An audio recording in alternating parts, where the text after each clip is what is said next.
अस्सलामुअलैकुम, बोल न्यूज़ में खुशामदीद। मैं हूँ शर्जील अरशद और मैं हूं महरुख शहरियार। बुलेटिन का बाकायदा आगाज करेंगे आज की सबसे बड़ी खबर के साथ। सुप्रीम कोर्ट ने फौजी अदालतों को मुल्जिमान के फैसले सुनाने की इजाजत दे दी है। सुप्रीम कोर्ट के आईनी बेंच ने जस्टिस अमीनुद्दीन की सरबराही में मिलिट्री कोर्ट्स के फैसले के खिलाफ इंट्रा कोर्ट अपीलों पर समाअत की।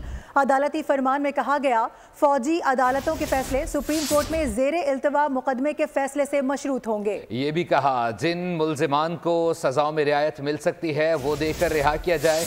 जिन मुल्जिमान को रिहा नहीं किया जा सकता उन्हें सजा सुनाने पर जेलों में मुंतकिल किया जाए। अपडेट कर रहे हैं आपको, आज की सबसे बड़ी खबर आ रही है। आपको बता दें, थोड़ी देर कबल यह अहम फैसला कर लिया गया है। सुप्रीम कोर्ट ने फौजी अदालतों को मुल्जिमान के फैसले सुनाने की इजाजत दे दी है। सुप्रीम कोर्ट के आईनी बेंच ने जस्टिस अमीनुद्दीन की सरबराही में मिलिट्री कोर्ट्स के फैसले के खिलाफ इंट्रा कोर्ट अपीलों पर समाअत की है। गुज़िश्ता रोज भी इस अहम मामले पर कार्रवाई जारी रही, इस पर केस चलता रहा। आज ये फैसला सामने आ चुका है कि बाकायदा तौर पर कह दिया गया है कि सुप्रीम कोर्ट अब फौजी अदालतों को मुल्जिमान के फैसले सुनाने की इजाजत दे दी गई है। साथ ही आपको बता दें कि सुप्रीम कोर्ट के आईनी बेंच ने जस्टिस अमीनुद्दीन की सरबराही में मिलिट्री कोर्ट्स के फैसले के खिलाफ इंट्रा कोर्ट अपीलों पर समाअत की है। अदालती फरमान में यह भी कह दिया गया कि फौजी अदालतों के फैसले सुप्रीम कोर्ट में जेर इल्तवा मुकदमे के फैसले से मशरूत होंगे। ये भी कहा कि जिन मुल्जिमान को सजाओं में रियायत मिल सकती है वो देकर रिहा किया जाए। बात करेंगे, जुल्करनैन इकबाल हमें ज्वाइन कर रहे हैं। जुल्करनैन, आज का अहम फैसला, बड़ा फैसला इसको कहा जाए तो गलत नहीं होगा, क्या पेशरफ्त हो सकी है, क्या बता सकते हैं नाजरीन को? अपने नाजरीन को बता रहे हैं, इस वक्त सबसे अहम फैसला, सुप्रीम कोर्ट ने फौजी अदालतों को मुल्जिमान के फैसले सुनाने की इजाज़त दे दी है और यही कहा भी जा रहा था। इसी हवाले से बात करेंगे, जुल्करनैन हमारे साथ मौजूद हैं। जुल्करनैन, आज का सबसे बड़ा फैसला इसको कहा जाए तो गलत नहीं होगा, पेशरफ बताइएगा, क्या अभी तक हुई है, मजीद क्या आपको लग रहा है क्या हो सकती है? देखें, जब से ये अपीलें दोबारा आईनी में मुकर्रर हुई हैं, वज़ारत दिफा के वकील ख्वाजा हारिस दलाइल दे रहे हैं और उनके दलाइल अभी जारी हैं, अभी भी ख़त्म नहीं हुए गुज़श्ता 3-4 पेशियों के बावजूद, और आगे भी उनके दलाइल 1 से 2 पेशियों में मज़ीद रहेंगे। जब भी ये केस कंक्लूजन की तरफ जाता था, हियरिंग ऑफ द डे जो एंड होती थी, तो जो दरख्वास्त गुजार थे जिनकी दरखास्तों पर ट्रायल कलदम करार दिए गए थे पहले सुप्रीम कोर्ट के 5 रुकनी बेंच ने, वो सब खड़े होते थे और कहते थे, अदालत से इस्तदा करते थे हर समात पे हफीजुल्लाह नियाजी जिनके बेटे हसन नियाजी फ़ौज की कस्टडी में हैं, उनकी जानिब से भी ये इस्तदा की जाती थी कि जो मुल्जिमान हैं उनको जेलों में मुंतकिल कर दिया जाए, फ़ौज की तहवील से निकाल दिया जाए। आज भी जब ये समात ख़त्म हो रही थी तो यही मौक़िफ़ अपनाया गया तदाद हसन की जानिब से, क्योंकि अब सर्दियों की तातीलात आ रही हैं और अगले साल जनवरी में ही अब ये समात मुमकिन हो सकेगी। बेंच की दस्तयाबी से मशरूत करार दिया अदालत ने इसको। तो फिर उन्होंने कहा कि 2 हफ्ते से ज़ायद का गैप आ रहा है जिसमें सिरे से समात ही नहीं होगी, ना समात होगी ना केस डिसाइड हो सकेगा, लिहाजा बड़ी तवील कैद ये काट चुके हैं, 1 साल से ज़ायद का 1.5 साल से ज़ायद का अरसा हो चुका है, तो इनको अब जेलों में मुंतकिल किया जाए। इस पर एडिशनल अटॉर्नी जनरल से मुआवनत मांगी गई इस नुकते पर, तो उन्होंने कहा कि अगर जैसे पहले भी उन्होंने कहा, मैं इस्तदा कर चुका हूँ कि महफूज़शुदा फैसला सुनाने की अदालत अगर इजाज़त दे दे तो जिनको सज़ाएँ अगर कम होंगी कानून के मुताबिक उनको रेमिशंस भी मिल सकती हैं, यानी कि सज़ाओं में आर्मी चीफ रियायत भी दे सकते हैं।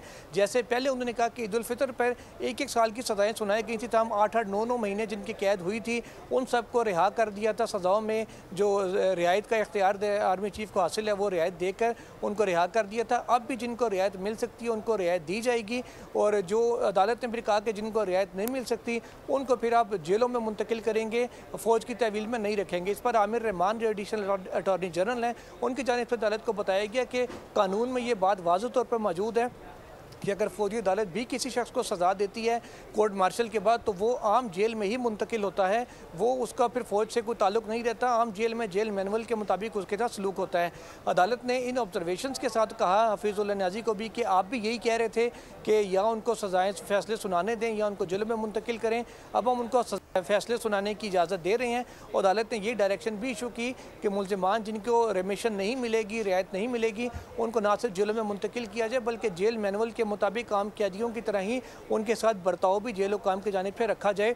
अभी उनका वही सिलसिला होगा जो आम कैदियों का अपने अहले खाना के साथ होता है।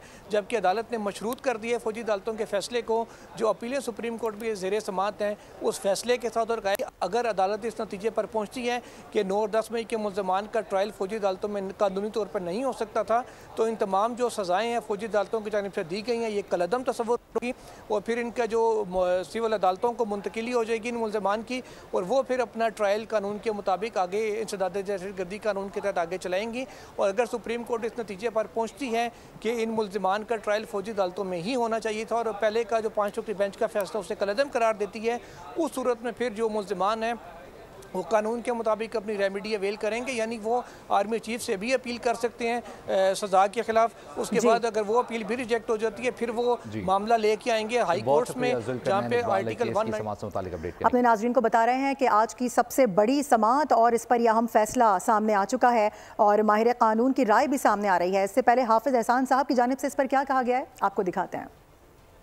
समझता हूँ पाकिस्तान की सुप्रीम कोर्ट ने बड़ा एक इम्पोर्टेंट ऑब्जर्वेशन दी है और ऑर्डर इशू किए है कि ऐसी चीजें जो 9 मई के बाद पाकिस्तान मिलिट्री एक्ट के अंदर जिनको ट्राई किया गया था और पहले जो आर्टिकल 184(3) के नीचे मैटर चल रहा था उसके नीचे कहा गया कि भी आप इनको पेंड करें, और उसके बाद पाकिस्तान की सुप्रीम कोर्ट ने जब 23 अक्टूबर को एक जजमेंट दी तो उन्होंने सारी की सारी अमेंडमेंट्स पर अल्ट्रा वायरीज ऑफ द कॉन्स्टिट्यूशन कर दिया जो 1967 की थी।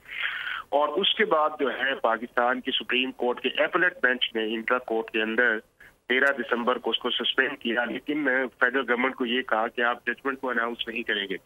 तो मेरा ये ख्याल ये है कि इससे दो होंगे, एक ये है कि जो लोग जिनकी उनकी सजाएं थी एक वो पता चल जाएगा, और दूसरा ये है कि जब अमेंडमेंट्स को सस्पेंड कर दिया गया था यानी कि हाई सुप्रीम कोर्ट की जजमेंट को, तो फिर कोई ऐसी वजह नहीं थी कि उनको रोका जाए कि उनके जो सेंटेंसेस हैं उनको अनाउंस न किया जाए। तो मैं ये समझता हूँ कि एक बड़ा एक important supreme court of Pakistan की ऑब्जर्वेशन है। इससे एक ये है कि जो एक्यूज जो थे वो अंदर जो इन सेंटेंसेस सुनाने की न वजह से वो बिहाइंड द बार थे, एक वो है, एक उन्हें अपॉर्चुनिटी मिल जाएगी कि अगर उन्होंने उसके खिलाफ अपील करनी है, और दूसरा ये जो मामला 9 मई से एक लॉन्ग पेंडिंग पड़ा हुआ था, आज पाकिस्तान की सुप्रीम कोर्ट ने उसको गो अहेड दिया।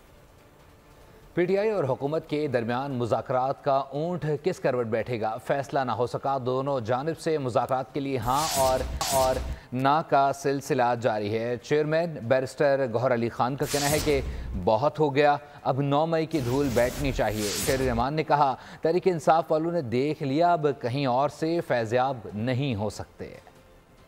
इस्लामाबाद में फिर मुज़ाकरात का मौसम, सर्दी में सियासी पारा हाई। सरकार गैर मशरूत और पीटीआई अपनी शराइत पर बसे, नून लीग ने वाज़ेह कर दिया। मफाहमत की फिजा पैदा करने के लिए स्पीकर कौमी असम्बली ने पार्लियामेंट का फोरम इस्तेमाल करने की तजवीज़ दे दी। सराय के मुताबिक दोनों जमातों के दरमियान मुज़ाकरात के लिए पार्लियामेंट का प्लेटफॉर्म इस्तेमाल किया जाएगा। उधर PP सेनेटर शहरी रहमान ने भी ताक कर वार किए, कहा बात तो सच है इसलिए मिर्चें तो लगेंगी, पहले जो कुछ किया है इस पर कौम से माफी मांगे। ये तैयार हो रहे हैं, ये बैठ गए हैं, इन्होंने देखा है कि अब ये और किसी नाजायज तरीके से फैज़याब नहीं हो सकते। बात तो यही है, बात तो सच है, तो मिर्चें लगेंगी ना। नून लीग के सेनेटर तलाल चौधरी का कहना था कि मुज़ाकरात की बात झांसा है, फैज़ हमीद को बचाने के लिए पीटीआई वाले मुज़ाकरात का ढोंग कर रहे हैं। बात सजाओं तक पहुंची है तो घबरा गए। मैंने कहना था घबराना नहीं, घबरा गए ना, इसीलिए मुज़ाकरात की बात कर रहे हैं। ये झांसा है, फैज़ हमीद को बचाने के लिए मुज़ाकरात का ढोंग रचाया जा रहा है। वज़ीर आज़म के मुशीर बराए सियासी अमूर राना सनाउल्लाह का कहना है कि अगर पीटीआई ने मुज़ाकरात का पैगाम भेजा तो हमारी तरफ से इनकार नहीं होगा। अब सवाल ये पैदा होता है कि कौन किसकी सुनेगा, ये देखना अभी बाकी है, क्योंकि क्लाइमेक्स अभी बाकी है। हुकूमत ने पीटीआई से मुज़ाकरात के लिए सिविल नाफरमानी का ऐलान वापस लेने की शर्त रख दी है। नून लीग के रहनुमा इरफान सिद्दीकी कहते हैं कि सिविल नाफरमानी की लटकी दीवार के साथ तो हम बातचीत नहीं कर सकते। हुकूमती अराकीन और नून लीग के सीनियर रहनुमाओं की पीटीआई से मुज़ाकरात पर मशरूत तमाद की, सिविल नाफरमानी का ऐलान वापस लेने का मुतालबा। पाकिस्तान मुस्लिम लीग नून के रहनुमा और सेनेट में पार्लिमानी लीडर सेनेटर इरफान सिद्दीकी कहते हैं सिविल नाफरमानी की लटकती तलवार के साथ मुज़ाकरात नहीं हो सकते। पीटीआई कहती है चोरों के साथ बात नहीं होगी, पहले सर्टिफिकेट जारी करें, हम अब भी चोर हैं या नहीं। आज भी आपने कहा जी कि फलां तारीख तक बात करो वरना हम सिविल नाफरमानी शुरू करेंगे। ऐसे नहीं होता ना, तलवार मत लटकाएं हमारे सरों के ऊपर। अगर हम मुज़ाकरात की तरफ आते हमने कभी दरवाजे बंद नहीं किए। हम हरगिज नहीं चाहते हैं कि फसाद हो। सेनेटर इरफान सिद्दीकी ने मजीद कहा, अगर पीटीआई बात करना चाहती है तो हम तैयार हैं, लेकिन तहरीक इंसाफ को पुराने तरीके खत्म करके एतमाद बहाल करना होगा। बात कर ली जाए मदारिस रजिस्ट्रेशन से मुताल्लिक एहतजाज के लिए इस्लामाबाद जाना पड़ा तो जाएंगे। JUI सरबरा मौलाना फजलुर रहमान ने वाज़े कर दिए, कहा मदारिस बिल कानून बन गया, हुकूमत नोटिफिकेशन जारी करे, आईनी मुद्दत में सदर दस्तखत ना करें तो बिल कानून बन जाता है। मदारिस रजिस्ट्रेशन और बैंक अकाउंट से मुताल्लिक कानून दोनों ऐवानों से इत्तफाक़ राय से मंजूर हुए। ड्राफ्ट वजारत कानून ने तैयार किया जिसे हमने कबूल किया। बिल की तैयारी में मुस्लिम लीग नून और पीपल्स पार्टी दोनों शामिल थे। उन्होंने कहा अगर हुकूमत और PTI के मुज़ाकरात हो रहे हैं तो ये अच्छी बात है। बढ़ेंगे, आपको बताएं कि हुकूमती काविशें रंग ले आई हैं। शाम से पाकिस्तानी शहरियों के इनखला के लिए मुश्तरका फ़्लाइट ऑपरेशन जारी है।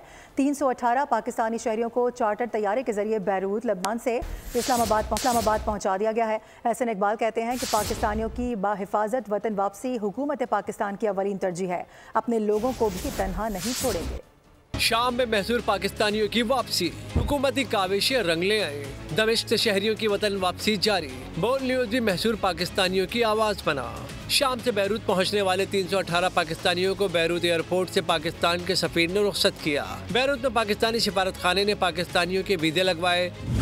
बैरूत आने पर उनकी रिहाइश और खाने पीने के इंतजाम भी किए गए।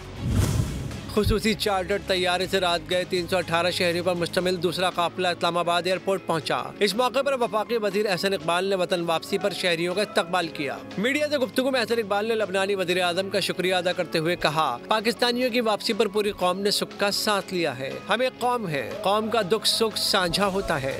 मरीम नवाज का दौरा चीन इस वक्त जारी है। हुआवे के ताउन से लाहौर को पाकिस्तान का पहला जदीद तरीन स्मार्ट सिटी बनाने का फैसला किया गया है। वज़ीर आला पंजाब मरीम नवाज ने हुआवे को पाकिस्तान बिलखुसूस पंजाब में सरमायाकारी की दावत दी है। वज़ीर आला पंजाब ने शंघाई के डिस्ट्रिक्ट लोंगोंग में हुआवे टेक्नोलॉजीज़ का दौरा किया, जहाँ उनका पुरतपाक इस्तकबाल किया। मरीम नवाज शरीफ ने हुआवे टेक्नोलॉजीज़ के दौरे के दौरान मुख्तलिफ शोबे देखे। मरीम नवाज शरीफ का कहना था कि हुआवे के ताउन से पंजाब के नौजवानों को डिजिटल टेक्नोलॉजीज़ की जिद्दत से मुतारिफ कराना चाहते हैं। हुआवे इकोसिस्टम डेवलपमेंट में पंजाब की मुआवनत करे। और जरदारी साहब अगर करप्शन ख़त्म करने की बात करते हैं तो ये क़यामत का मंजर है। कराची में मंसूबे ख़त्म होने का नाम नहीं लेते, सड़कें खुदी हुई हैं। मुल्क में दीगर जगहों पर मंसूबे 11-11 माह में मुकम्मल हो जाते हैं, जबकि कराची में कई साल लग जाते हैं। अमीर जमात इस्लामी मुनम ज़फ़र खान की प्रेस कॉन्फ्रेंस, कहा कि सर्दियों में भी कराची में 12 घंटे की लोड शेडिंग हो रही है कि इलेक्ट्रिक 19 साल में जनरेशन और डिस्ट्रीब्यूशन में कोई काम नहीं कर सका।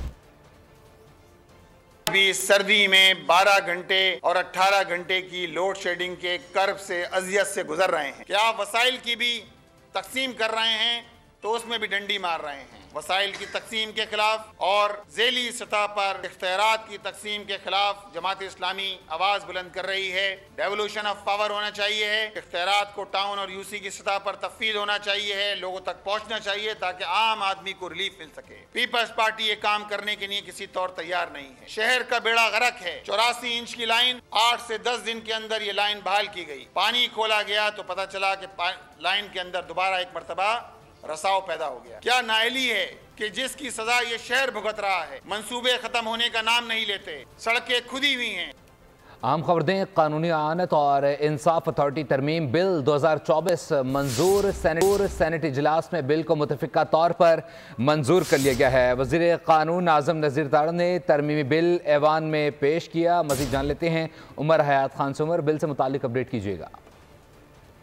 ये जो नेशनल फॉरेंसिक एजेंसी के क़याम के लिए कानून वज़ा करने का बिल 2024 जो है वो उसको मंजूर किया गया है और इसमें इस बिल के अंदर जो है वो नेशनल फॉरेंसिक एजेंसी कायम करने के हवाले से जो वफाक के अंदर बात की गई है। और इसके साथ साथ अगर देखा जाए तो आज सेनेट में जो कानूनी इयानत और इंसाफ अथॉरिटी तरमीमी बिल 2024 है उसको भी मंजूर किया गया है और दोनों बिलों को जो है वो मुतफ़िका तौर पर मंजूर किया गया है। जो नेशनल फॉरेंसिक एजेंसी बिल 2024 है इसको शिकवार इसकी बाकायदा तौर पर मंजूरी दी गई है और इसमें जो तरामीम थी उनको भी इनकॉर्पोरेट किया गया है। जी बहुत शुक्रिया उमर खान अपडेट करने के लिए।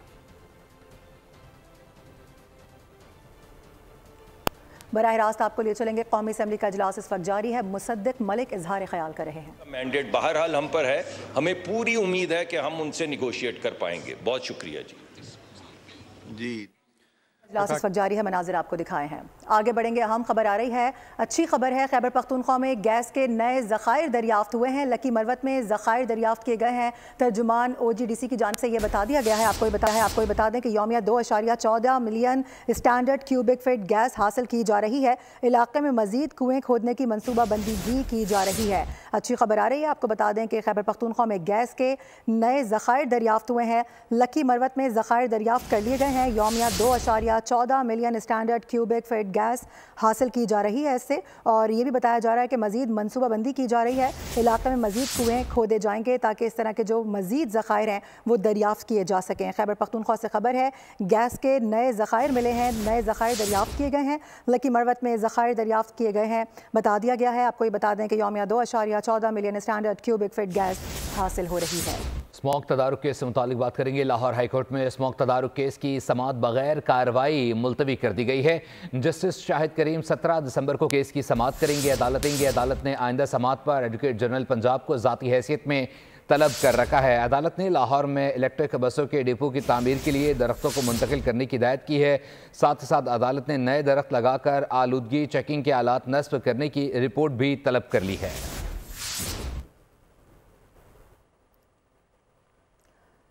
अपडेट करेंगे आपको। पाकिस्तान स्टॉक मार्केट में आज तेज़ी के बाद कुछ मंदी देखी जा रही है। आगाज़ में पाकिस्तान स्टॉक मार्केट में नया रिकॉर्ड कायम हुआ था। 100 इंडेक्स ने 1,15,000 पॉइंट्स की बुलंद तरीन सतह को छू लिया था, जबकि आपको बता दें कि ट्रेडिंग के दौरान इंडेक्स में 600 से ज़ायद कमी देखी जा रही है। अपडेट करें आपको इस हवाले से। पाकिस्तान स्टॉक मार्केट में आज तेज़ी के बाद कुछ मंदी का रुझान देखा जा रहा है। बात करेंगे कफील अहमद हमें ज्वाइन कर रहे हैं। कफील, इसकी क्या वजह बताई जा रही है? देखिए, मार्केट में उतार चढ़ाव जो है वो देखा जा रहा है। अगर आज के दिन की बात कर लें तो मार्केट में इस वक्त पहला सेशन जो है वो क्लोज हुआ है, ताहम उसमें जो है वो 1,216 पॉइंट की जो है वो कमी रिकॉर्ड की गई है, और इंडेक्स जो है 1,12,963 के लेवल पे मार्केट जो है वो ट्रेड कर रही है। ताहम अगर हम बात कर लें कारोबार के आगाज के इब्तदाई सेशन की, तो उसमें 1,15,172 का मार्केट ने हाई भी बनाया था। ताहम जो मार्केट माहिरीन है उनके अकॉर्डिंगली जो है वो इस वक्त जो मार्केट है वो प्रॉफिट टेकिंग का शिकार है, और यही वजूहत है कि मार्केट में जो है वो पॉजिटिविटी के बाद नेगेटिव जोन में मार्केट जो है वो पहले सेशन में बंद हुई है। ठीक है कफील, बहुत शुक्रिया आपका। और फिर बताएं कि आलमी बैंक ने पाकिस्तान के लिए $240 मिलियन फाइनेंसिंग की मंजूरी दे दी है। रकम कराची में साफ पानी निकासियात के मंसूबे के लिए इस्तेमाल होगी।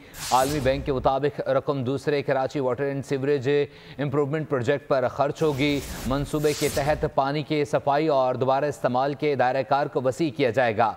साफ पानी की फराहमी और निकासी से मुताल्लिक कराची की निस्फ आबादी मुस्तफीद हो सकेगी। फाइनेंसिंग से कराची में पानी की फराहमी के साथ सीवरेज के निज़ाम में बेहतरी आएगी।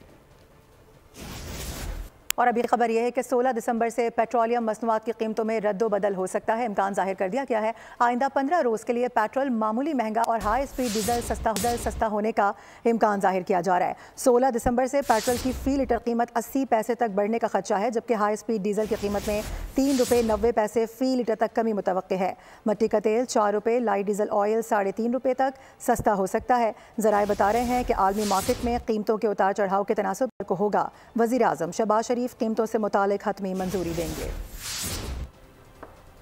Welcome back. आपको बताएं कि ICC चैंपियंस ट्रॉफी 2025 के हवाले से नई पेशरफ्त सामने आ गई है। भारतीय मीडिया के मुताबिक चैंपियंस ट्रॉफी के तनाज़े के हल में ताख़ीर की वजह से इवेंट को रिवायती वनडे फॉर्मेट में तब्दील करके T20 फॉर्मेट के तहत कराए जाने का इम्कान है। भारतीय मीडिया के मुताबिक ये मुमकिना तब्दीली वनडे क्रिकेट की गिरती हुई मकबूलियत और शायकीन में T20 मैचेस की बढ़ती हुई दिलचस्पी के बायस की जा सकती है। चैंपियंस ट्रॉफी के तनाज़े की गुत्थी ताहाल सुलझ नहीं सकी है। पाकिस्तान और भारत के दरमियान डेडलॉक बरकरार है, जिसकी वजह से इवेंट के शेड्यूल का ऐलान ताहाल नहीं हो सका है। और अब आपको ये बताएं कि पाकिस्तान क्रिकेट बोर्ड ने रेड बॉल टीम के हेड कोच जैसन गिलेस्पी का इस्तीफा मंजूर कर लिया है। आकिब जावेद को रेड बॉल का उबूरी हेड कोच मुकर्रर कर दिया गया है। आकिब जावेद वाइट बॉल के भी उबूरी हेड कोच हैं। आकिब जावेद का पहला असाइनमेंट जनूबी अफ्रीका के खिलाफ 2 मैचेस की टेस्ट सीरीज होगी। ज़राए के मुताबिक जैसन गिलेस्पी सिलेक्शन कमेटी के मामलात पर बोर्ड के साथ इख्तिलाफात और मुतालबात मंजूर न होने पर मुस्तफ़ी हुए हैं। पाकिस्तान और जनूबी अफ्रीका के दरमियान दूसरा T20 इंटरनेशनल आज सेंचुरियन में खेला जाएगा। मैच पाकिस्तानी वक्त के मुताबिक रात 9 बजे शुरू होगा। शाहीनों ने मैच के लिए कमर कस ली है। सुपर स्पोर्ट्स पार्क में तवील प्रैक्टिस सेशन किया गया। दूसरे T20 के लिए कौमी टीम में 1 या 2 तब्दीलियों का भी इम्कान जाहिर किया जा रहा है। 3 मैचेस की सीरीज में प्रोटीज को 1-0 की बरतरी हासिल है। नाज़रीन, शतरंज का खेल सदियों से जहनी नशोनुमा के लिए अहम समझा जाता है। यही वजह है कि बादशाहों के महलात से शुरू होने वाला ये खेल आज भी उसी आबोताब से खेला जाता है। इसी पर आपको दिखाते हैं हैदराबाद से इरफान आराइन की रिपोर्ट। शतरंज की चालें सिखाने के लिए हैदराबाद के क्लब में बसात बिछी, जिसका मकसद खिलाड़ियों को खेल के असरार उमूर सिखाना था। अभी आजकल आप देखते हैं कि बच्चे सिर्फ फ़ोन में लगे रहते हैं, कोई और उनके पास एक्टिविटी नहीं है, तो दिमाग इससे ऑफ हो जाता है, बिल्कुल बंद हो जाता है। तो इससे इनका दिमाग खुलेगा, बहुत एक्टिव होंगे। कम उम्र से खेलना ज़्यादा फ़ायदेमंद होता है। माइंड की जो ग्रोथ होती है वो ज़्यादा बेहतर ग्रोथ होती है।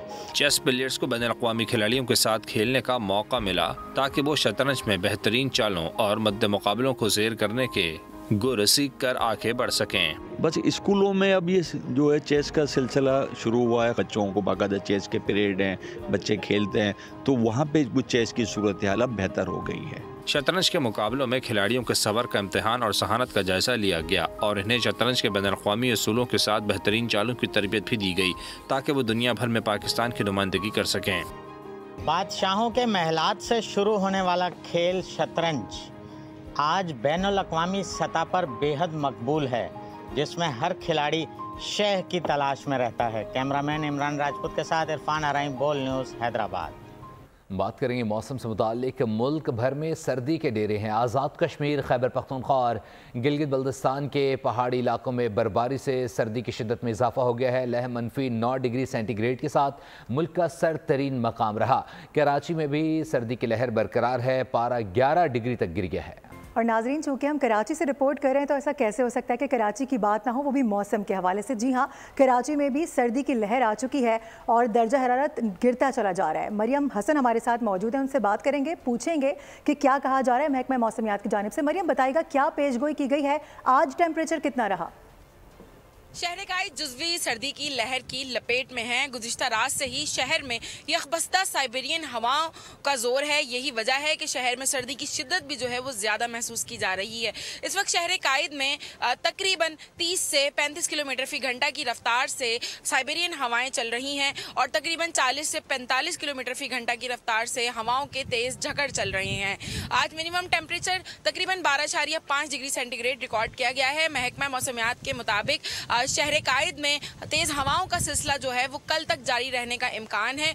अलबत्ता जो सर्दी की शिद्दत है वो बरकरार रहेगी और दिसंबर के आखिर में जो है सर्दी की शिद्दत में कुछ इजाफा जो है वो मजीद मुतवक्को है। उसके साथ साथ अगर हम बात करें शहर में तेज हवाओं की, तो तेज हवाओं के साथ साथ शहर में गर्द भी जो है वो उड़ रही है। यही वजह है कि माहिरीन सेहत ने शहरियों को एहतियाती तदाबीर इख्तियार करने की हिदायत की। खुसूसन हसास तबीयत वाले अफराद, उनको जो है मास्क लगाने की हिदायत भी की गई है ताकि हवा की जो सर्द हवाएं चल रही हैं कराची में। मरियम अपडेट कर रही थी, बहुत शुक्रिया। और भी आपको बताएंगे गिलगित बल्तिस्तान में रस्म नसालो, जिसमें यौक को ज़िबा करके उसका गोश्त खुश्क किया जाता है और फिर सर्दियों में मज़े मज़े के खाने तैयार किए जाते हैं। इस हवाले से मज़ीद जानते हैं बोल न्यूज़ के नुमाइंदे नदीम खान से। बिल्कुल, गिलगित बल्तिस्तान में मौसम सरमा का आगाज़ हो चुका है और मौसम सरमा में जहाँ पे लोग गर्म मलबूसात का इस्तेमाल करते हैं, वहीं पे गर्म खुराक का इस्तेमाल किया जाता है। और गिलगित बल्तिस्तान में नसालो एक रस्म होती है जहाँ पे याक का गोश्त खुशक करके खाया जाता है। आप मेरे अक़ब में देख सकते हैं कि बड़ी तादाद में गिलगित जो है वो याक पहुँचाए गए हैं। किस तरह के जो है वो याक मिल रहे हैं और क्या समझते हैं गुज़िश्ता बरस तो इस बरस में कितना फ़र्क देख रहे हैं? बिस्मिल्लाहिर्रहमानिर्रहीम। जैसा कि हर इलाके का अपना एक कल्चर होता है, इसी तरह गिलगित बल्तिस्तान का ये कल्चर है कि सर्दियों में हम याक को ज़बह करते हैं, यानी नसालू का फेस्टिवल हमारा होता है जो आमतौर पर दिसंबर से लेके जनवरी के एंड तक होता है। तो पिछले साल जो रेट थी याक की वो कोई से 1,80,000 1,90,000 थी, लेकिन इस मरतबा जो है वो रेट काफ़ी बढ़ गई है और 30 से 35 हज़ार जो है गुज़िश्ता बरस की निस्बत इनके नरखों में जो है इजाफा हो रहा है। मगर इसके बावजूद भी गिलगित बल्तिस्तान के लोग जो है याक के गोश्त को जो है खुशक करेंगे और उससे जो है मज़े मज़े के खाने तैयार करेंगे। करने के लिए और अब रुख करेंगे कराची का। बेहंगम ट्रैफिक की बात करेंगे जिसने एक और घर में सफ़े मातम बिछा दी है। आपको बताएं कराची जमाली पुल के करीब ट्रक ने मोटरसाइकिल सवार को रोन डाला है। हादसे में मोटरसाइकिल सवार शख्स जाम बहक हो गया जबकि 2 अफराद शदीद जख्मी हुए हैं। जख्मियों को अब्बासी शहीद अस्पताल मुंतकिल कर दिया गया। रुख करेंगे फैसलाबाद का और जहां ये इकदाम किया गया है कि जो पुलिस वाले हैं जिनकी बढ़ती तोन है उसका हल तलाश करने के लिए पुलिस लाइन में जिम कायम कर दिया गया है, जहां बढ़ते हुए पेट वाले अफराद और अहलकारों को बाकायदा तौर पर वर्जिश करने का मौका फराहम किया जाएगा। मजीद जानते हैं फैसलाबाद से ब्यूरो हेड गुलाम दस्तगीर से। गुलाम दस्तगीर, अपडेट कीजिएगा। पुलिस एहलकारों को फिट रखने के लिए, उनको सेहतमंद रखने के लिए फैसलाबाद पुलिस की जानब से city police officer DIG Kamran Adil की कोशिशों से फैसलाबाद के जो डोनर्स हैं उनके साथ मिलके एक जिम जो है पुलिस लाइन में काम कर दिया गया है। City police officer Kamran Adil से बात करते हैं। सर, क्या क्या सहूलियात है एहलकारों के लिए? स्टैंडर्ड्स बना रहे हैं कि इनके फिटनेस के स्टैंडर्ड्स बनाए जाएँ और उन पर इनको चेक किया जाए। जो लोग उस पर मीट ना करें उनको फिर हम डिसिप्लिन करें। बड़ी तोन बड़ी बुरी लगती है एक एहलकार को एक जो यूनिफॉर्म में हो, तो उसके लिए क्या टारगेट है? सजा भी देंगे अगर ना वर्जिश की तो? नहीं, सजा नहीं देंगे, मोटिवेट करेंगे इंशाल्लाह। 2 तरीके हैं। एक तरीका सजा देने का है, सजा देने की हमारे कोई अच्छे नतीजे नहीं आए, सजाओं से पुलिस का बहुत नुकसान हुआ है। ये मोटिवेशन की बात है। हमेशा लोग वेट लूज करते हैं, अगर आप उसका स्ट्रेस बढ़ाएंगे तो उसको और नुकसान होगा। मजीद उनको तवाना करने के लिए जिम बनाया गया है जिसमें ना सिर्फ मर्द पुलिस एहलकार बल्कि लेडीज पुलिस को भी यहाँ पर अपडेट करने के लिए। न्यूज़ बुलेटिन से फिलहाल के लिए इतना ही। विजिट कीजिए bolnews.com और देखते रहिए बोल।